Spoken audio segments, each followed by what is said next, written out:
Hello, I'm your host, Kyrie Douglas, and welcome to Catalyzing Computing, the official podcast of the Computing Community Consortium. The Computing Community Consortium, or CCC for short, is a programmatic committee of the Computing Research Association. The mission of the CCC is to catalyze the computing research community and enable the pursuit of innovative, high-impact research. In this episode, I sit down with Natesh Ganesh, a recent PhD graduate from the University of Massachusetts at Amherst. Currently, Natesh is a research fellow at the University of Colorado Boulder through the NIST Professional Research Experience Program. His research interests lie in the fields of AI, neuromorphic hardware, thermodynamics, and the emergence of consciousness. Natesh participated in the CCC's 2019 workshop on thermodynamic computing, of which a workshop report is now available.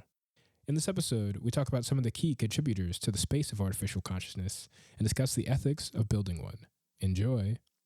So, how close are we to building an artificial consciousness? Who's been working in this area? Okay, how close are we? My initial reaction is to say we are very far away, like hard to put a date on it, kind of far away. But this goes back to the idea of like, unless we have like a framework that says why something is or isn't conscious, and it's a very solid, testable framework, it's hard to say that it's something that we build actually is conscious or not. But there are a lot of like really smart people who have been working on this, and I think I kind of like divide this into like two parts because there's a large overlap. Because artificial consciousness in the space itself, there are some people who focus on that, but there's also a lot of people who work in human consciousness, and often the ideas that they have is used to try and like achieve artificial consciousness at least. And often it is the case that like people who work in artificial consciousness are usually people who worked on human consciousness at some point. I think the book that I suggested that we read before was hopefully I'm not murdering his name, David Games, Human and Machine Consciousness. I read through it. I particularly enjoyed it because I thought it was like a very simple introduction. I'm just going to keep shouting out names. I know that Murray Shanahan, who's at Imperial College, or used to be at Imperial College London, did some great work on cognitive architectures for consciousness. If you go back, a lot of like Bernard Barr's global workspace theory ideas for human consciousness, you take that and adapt it for artificial systems. Bernard Barr essentially was a functionalist theory that said, consciousness needed these different components.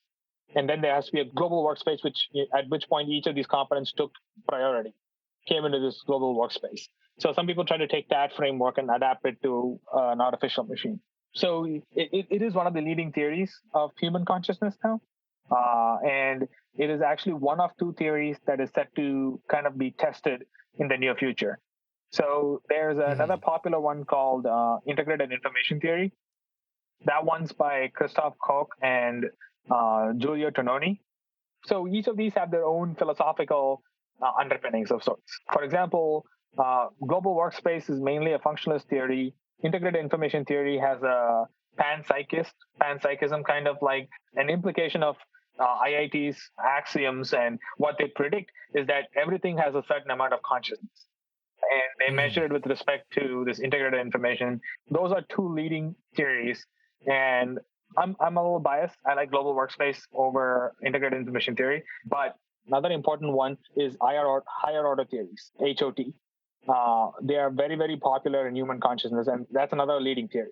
And later this year, or maybe a couple of years down the line, people are going to actually try and do experiments to differentiate between global workspace and IIT, so that like one way or the other, they know for sure. How would you design such an experiment? Oh, that's hard. I mean, I think I'm not the best person to ask that because like I'm particularly familiar with integrated information theory because I did study a lot of information theory and I did a lot of my PhD work on information theory. So I know enough in information theory to completely disagree with it. Because there are a lot of like issues around a lot of things. I'll even point you to it. There's this famous blog post by Scott Aronson about like 5 years ago. Google Scott Aronson, why I'm not an integrated information theorist or something like that. He wrote like a long blog post talking about why he doesn't agree with integrated information theory. And a lot of those ideas in there really clarified my own. doubts about it and said, okay, this is why, and so on. But I wouldn't be the best person to decide what the differentiating experiments are. But I would be curious to see when they actually come up. I'll read up and see, like, this is the experiment that they agreed upon, where both of these theories clearly make opposite predictions on a particular phenomenon, and we'll know for sure one way or the other. Neuroscience of consciousness, studying consciousness from philosophical perspectives is a huge area now, and a lot of different people bring different aspects to this. And one of the things that I forget who the paper was by, but I think I was reading something about how is it getting to a point where, say, you have a pet theory of consciousness that you're working on, and you predict something, and a certain amount of experimental results give you the opposite finding.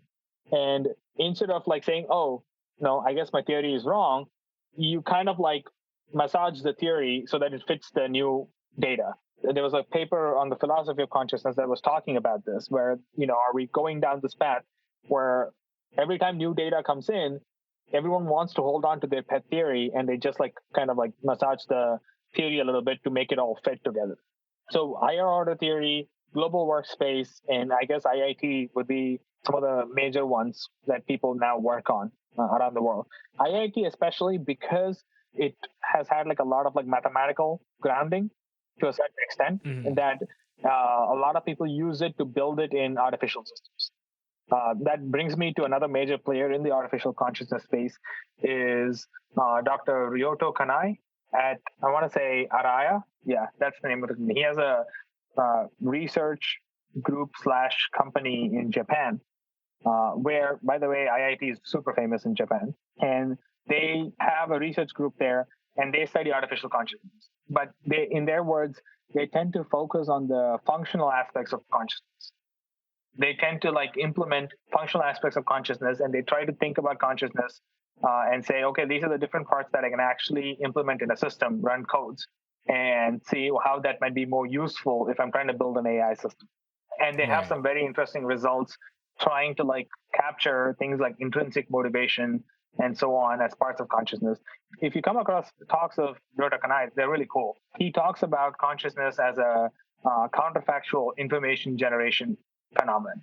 Essentially, counterfactual thinking is considered very important to intelligence overall.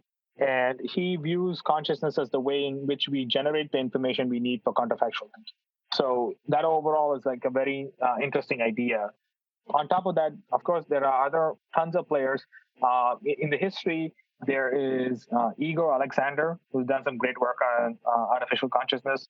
There's also, I'm just pulling up the name really quickly, Owen Holland, who I think is still at the University of Essex. They did something called the Chronos Project, which was, I want to say this was in the late 2000s, CRONOS project. David Games actually worked under Owen Holland, and they were interested in like trying to build a conscious robot. So they did some like really interesting work on that. I've talked a lot about like the engineers who are interested in this area, some neuroscientists. Of course, extremely important are a lot of philosophers who I think like any work that we do in consciousness and anything that we want to contribute to consciousness studies overall as engineers, we have to take the philosophical knowledge in place already. Because I feel like there are a lot of things that we are quick to dismiss, but we shouldn't. And we have to take those knowledge in hand that philosophers over a long time have thought about when it comes to consciousness studies. In terms of neuroscience of consciousness, of course, tons of very important, but at least two of my favorite neuroscience people who work on these things is Anil Seth, who is at, I think, University of Sussex. He's at the Wellcome Trust Center. And the other one is Hakwon Law, LAU, who's at UCLA. I feel like I'm just like throwing out a lot of names. Of course, no talk about consciousness is complete without talking about a whole bunch of like philosophers involved. Of course, David Chalmers, who has been really, really influential in this area, Searle, Daniel Dennett, Thomas Metzinger, who has this great idea of the phenomenal self model. What is the phenomenal self model? It's a very interesting model of essentially the concept of I. He talks about the concept of I. I is essentially a model of yourself. It's a model that your brain makes of yourself. And he calls these models transparent. Every conscious model is a transparent model. A transparent model is the following thing, where when you see a ball, right, all you see is the ball. You don't see the neurons firing that produces that representation. You only see the representation or the end result of the neurons firing, which is the red ball, but you don't see the neurons firing itself. So he calls those kind of things as transparent models, where you don't see the information carrier, you only see the final representations. This is to kind of distinguish between, say, something else where you actually do know that, like, oh, you can distinguish between the representation versus what's carrying underneath the representation. Those are kind of opaque models, versus these are transparent models where, because you cannot even access the neurons firing, you only have access to the representation. It gives you this feeling of like, oh, I'm directly connected to the world. The metaphor that Thomas Metzinger uses is, you don't see the window, you look through the window at the bird. So you have direct access to the bird flying through, but you're looking at it through a window, but you don't see the window part of it. Right. There are tons of players. I probably missed out like a million different people who were involved in this area. Yeah, no, that's interesting. And yeah, I did read through most of Game's book, which was interesting. I don't know, it was a lot for me to wrap my head around, and it was very definitional, but I did think that one concept he brought up, the platinum standard system, was sort of interesting, just in terms of how you would define consciousness. And in the book, he says, a platinum standard system is a physical system that's assumed to be associated with consciousness some or all of the time. The term is a reference to the platinum iridium bar that was the first working definition of a meter. Other objects were directly or indirectly compared to this bar to measure their length. The length of the bar could not be checked because it was defined to be 1 meter long. Right. If the bar expanded, everything else contracted. I mean, that's true, right? We have to start somewhere, or at least we're saying, okay, we decide to call humans conscious, and that's the thing I'm trying to explain. I don't know what consciousness is outside of the fact that I know that humans are conscious and some animals are conscious, which is why it's so difficult to, again, talk about consciousness in other systems. Just wrapping our head around that fact is hard without like a proper set of frameworks. Right. So I don't know. Maybe we need to meet some aliens or something to give us another thing to compare, or a philosophical zombie. If a philosophical zombie showed up, then like, yeah, that's a game changer for us. Could you define a philosophical zombie? I think the layman's definition is it's a system that's identical to you in every shape or form, except it has no conscious experience. You can ask it questions. You can even ask him or her or them or they, do you have conscious experience? And the system replies, yes, I do. I experience everything. But the system actually doesn't. So, there are questions about how would you even recognize a philosophical zombie, if that is the case, right? I think Chalmers came up with the philosophical zombie, if I remember that right. And the question was, it wasn't that the philosophical zombie will exist. The question was, the fact that we can come up with the philosophical zombie itself is problematic. There are a lot of people who have objected to it, saying that like the philosophical zombie begs the question, in essence, that it assumes that if the system is essentially identical to you, then by saying that the system doesn't have conscious experience but being identical to you, you're already assuming that whatever it is, it's not physical. Whatever conscious experience comes from, it's not physical, because everything between you and the zombie is identical physical. So you're kind of like assuming the whole thing, whatever you wanted to show, to actually get there. And, people also say, maybe it's impossible to assume a system that looks exactly like you and not have conscious experience, because you can always imagine a plane flying backwards by flapping its wings.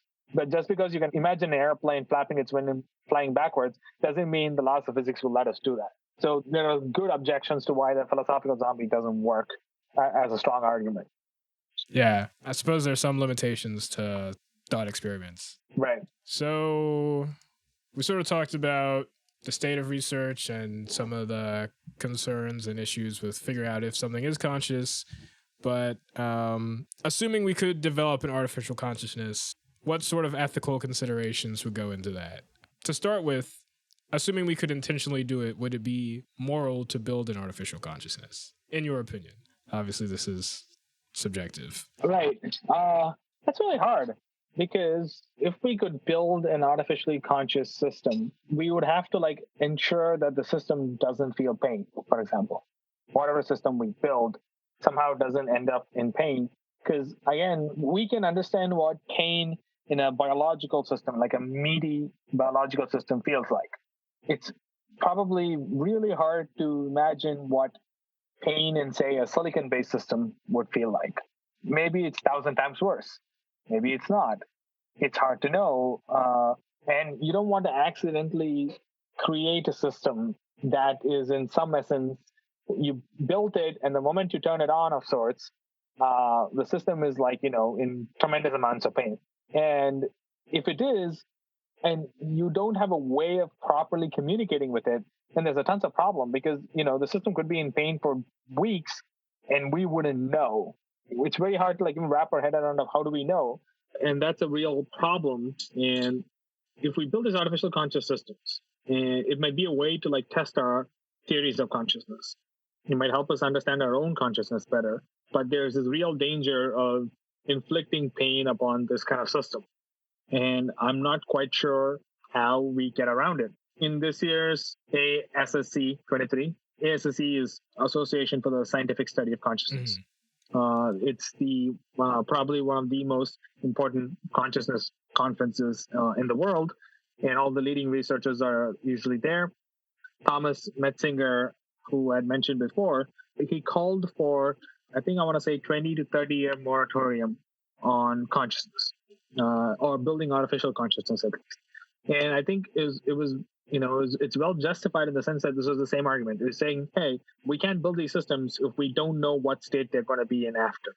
One of the questions that people talk about is, should we bring kids into the world if we are going to cause them pain due to some, say, climate change?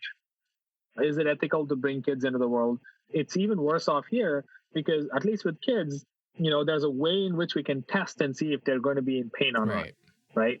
We, at least from our own experience, even if a child can't immediately tell us that they are in pain, they are acceptable behavioral reactions that we know implies pain, assuming that a 2-month baby hasn't already learned how to lie to us for some reason, right?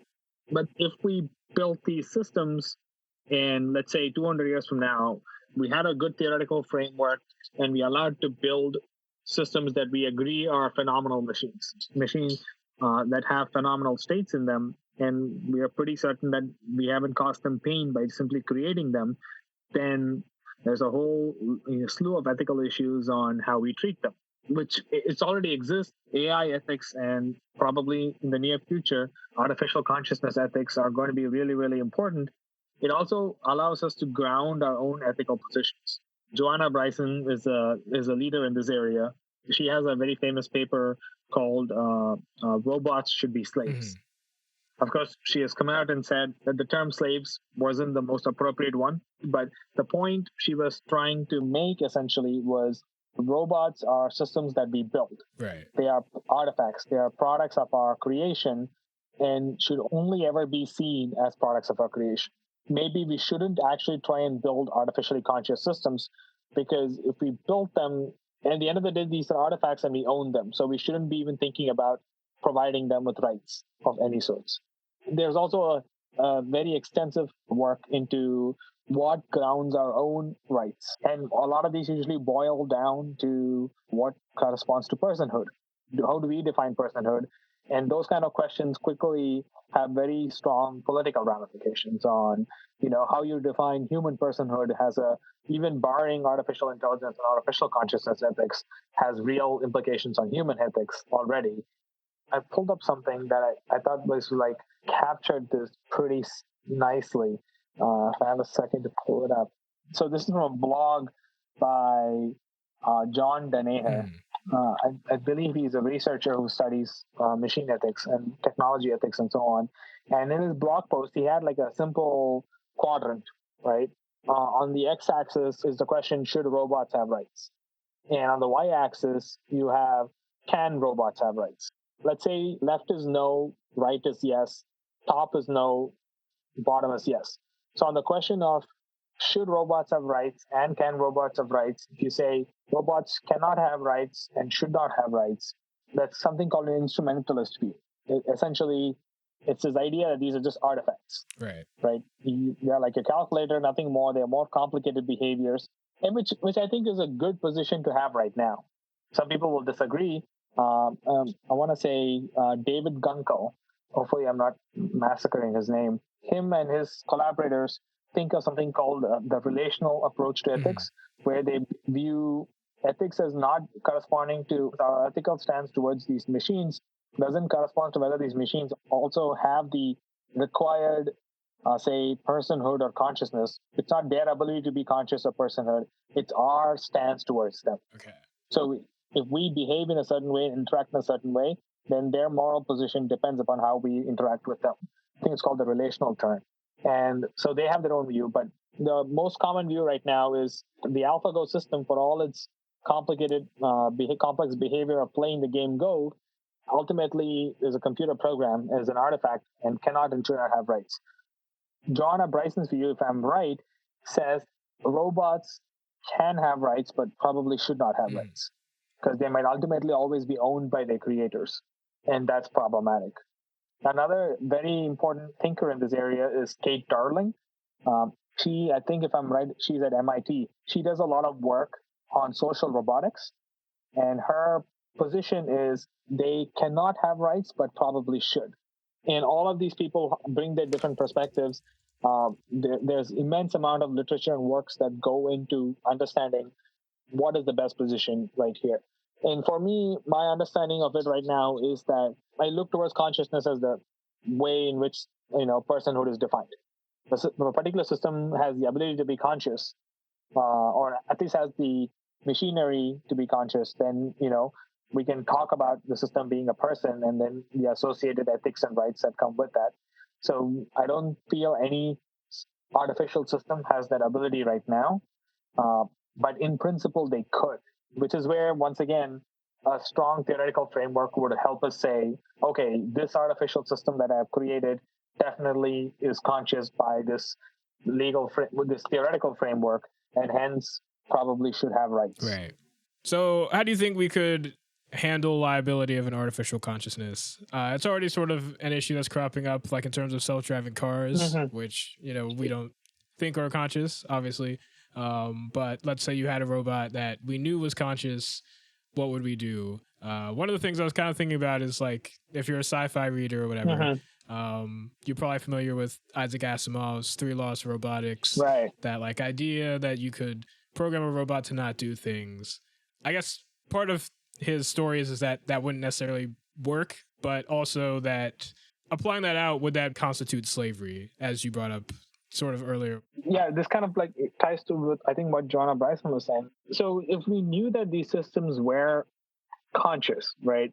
Like let's say we built these conscious systems and then like program these things that they had to follow. That essentially sounds a lot like brainwashing to me.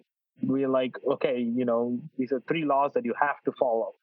This does become really complicated and comes down to what kind of legal framework we have for these kind of systems.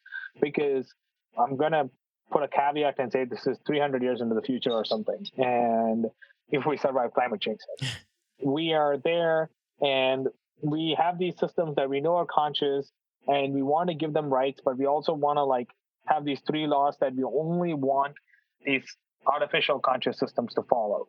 That starts to sound like second-class citizens. We have different sets of rules for different sets of people. And I think like that might be dangerous if we decide to have different rules. So there's that issue. In terms of liability, I will say this, even without going to artificial consciousness yet, if it's a conscious system and our legal rules are based on the idea that if you are a conscious system, then you are a person, like you, or at least you're some kind of artificial person, and I will treat you the same I would treat a biological person. If you committed a crime, then you are liable. Versus if we took all the systems that we have now, I think sometimes people tend to hide behind the complexity of these systems, trying to say like it's easy to come up with a very complex system or like a complex algorithm that allows you to do self-driving, and then kind of say the car made the mistake. But I don't think that's the case. My stance to this is that the people who make the code, who make the car, are still ethically responsible for any kind of damages the car might cause. And we have to then say, okay, if there's a chance that this car might accidentally have some error in the code that we did not foresee coming and decided to run over a bunch of people, then it is on us as engineers to do a better job of foreseeing it from coming. This is where there are already existing people who work in the ethics space who, for some reason, I don't quite understand, attribute a special place for these kind of complex machine learning systems. Machine learning at the end of the day is still computer code. It's a way of doing programming, which is slightly different from how we have done programming before, but at the end of the day, it's still a program. So because they are complex and sometimes they do something that we don't expect them to do, people find it okay to like kind of say, oh, we didn't expect it to do that, we didn't mean it to do that, so we should be willing to give it a pass, or we should be willing to give the engineers a pass. A recent paper I was reading said, I forget the name of this chatbot, but I think Microsoft came out with it. It was like a chatbot that put on the internet, and they wanted to learn by just talking to people and reading stuff. And obviously, by talking to a lot of people on the internet, the chatbot became really offensive, racist and Right. sexist and so on. And there are people in the ethics space who study ethics who think that Microsoft shouldn't be liable or shouldn't have responsible, the engineers shouldn't have responsible because they couldn't have predicted how people would interact with this chatbot. And I think my argument is like, no, if we need to be better engineers and expect, like, what do you expect? A lot of the internet is like that. You shouldn't say, oh, it's not our fault. That's easy. You can't get away with that. You have to do that. Completely different thing once it becomes conscious. There, I don't know if you can actually build them the way we traditionally build hardware. My approach, and this is where thermodynamic computing comes in again, is I think these kind of artificially conscious systems will be some kind of like self-organizing system where you have to go bottom up. So we don't technically design them. If I'm in a lab with a lab coat and some kind of like, crazy Frankenstein kind of lab, and like a mad scientist put these chemicals together and these artificial conscious system comes out, I don't know what I am to that system. Am I a parent? Am I its creator? Am I now liable for it? Do I have the same relationship that a parent has to his child? Where for a lot of things, you might still hold the parent liable to a certain degree. If a child does something silly, not legally maybe, but still, even I guess legally. So I don't know. Those are interesting questions to actually kind of like think about moving forward when we get there. I think there are far more pressing questions right now, but when we get there, yeah, I think those would be interesting to know. Yeah. So pretty far out there, but I don't know. Interesting discussion. Any other thoughts about artificial consciousness that we didn't cover? No. Probably this call will end, and I'll probably think of like 10 other things and we could have talked about. There's like so much going on. I think like I'm very excited by where we're at because there are a lot of like I think different areas like in philosophy and neuroscience and AI and machine learning and all these like different tools that are all coming together to solving this one great question of sorts. So I think that makes it exciting. I would definitely keep an eye out on hardware, especially hardware with new kinds of materials. There's a lot of work that goes on in neuromorphic computing and reservoir computing that I think in general are very interesting for AI applications, but in my own personal opinion, are probably the first artifacts that I would look at if I'm going to try and study artificial consciousness. I'll just throw one out because this is like a fellow collaborator of mine. So and they do some amazing work. Adam Steig and James Ginsuski, who are at UCLA, they have these like atomic switch networks, which are amazing. These are just reservoirs of a particular membristic kind of material that are being used to do simple prediction tests. And I'm curious, like, are those systems conscious? I don't know. But how would we study those things? All right. Yeah, thanks for the recommendations. Thanks for appearing on the podcast. Definitely. Any personal research or anything, not necessarily related to artificial consciousness, that you want to plug? Well, things are. I'm working on a bunch of things right now. I just finished my dissertation. I just defended maybe a month ago. So I am taking a little bit of a break, and Definitely, as you very well know, the thermodynamic computing workshop report is coming out. As much as I talk to people about it, there's no mention of consciousness in there for good reasons. But there's some interesting ideas on thermodynamic descriptions of intelligence that are very interesting. I have some things in the pipeline talking about why do we build neuromorphic chips as crossbars, and are they better architectures and so on. These are more on the engineering side of things. Something a little bit more on the fundamental side of things. I am kind of like fooling around with this idea of what physical information is, and this is one of the things we never got into. But talking about computation as dependent on an observer, as opposed to something that a conscious observer can do on their own. So there are some like fundamentally important questions at the root of all those on how information is defined. This is why I didn't want to use the word information is defined. How are those things defined, and have more rigorous frameworks for those. So those are the kind of things I'm looking at. So yeah, this is fun. I love talking about these issues. So it's always good to talk about this with someone. Yeah, sounds good. Thanks. As you mentioned, the thermodynamic computing report. Well, by the time this episode comes out, it'll probably be published. Oh, okay, so, wonderful. Go and read that. So I'll link it somewhere in the description. So go read it. All right. Thanks, Natesh. All right. Thanks, Larry. That's it for today's episode of the podcast. Since recording, Natesh has shifted his philosophical position towards Keith Frankish's strong illusionism. That is, experience is real, but qualia are not. Consciousness isn't what you think it is. Mental qualities is what you get when your brain misinterprets certain physical states. Also, he wants to reiterate that he is an armchair philosopher at best, and might have missed out on mentioning a number of influential thinkers in the field of artificial consciousness and ethics.